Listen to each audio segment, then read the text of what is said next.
Top quality और consistent performance के लिए सिर्फ सिल्वर पंप नाम याद रखना।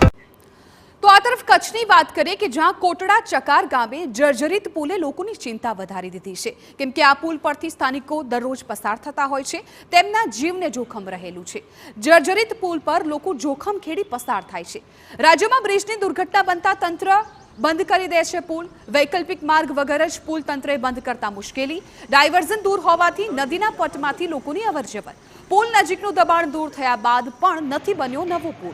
માર્ગ અને મકાન વિભાગની બેવડી નીતિથી કામ અટક્યાનો આક્ષેપ થઈ રહ્યો છે। ગ્રાન્ટ મંજૂર થઈ ગઈ હોવા છતાં નવો પુલ નથી બનતો તેવું સ્થાનિકો કહી રહ્યા છે। તાત્કાલિક નવો પુલ બનાવવા ગ્રામજનો હવે માંગ કરી રહ્યા છે। જ્યારે પણ ગુજરાતની અંદર ક્યાંય પણ પુલ તૂટવાની સમસ્યા આવે છે ત્યારે તંત્ર વિભાગે દોડતા આવી અને પુલને બંધ કરી નાખે છે।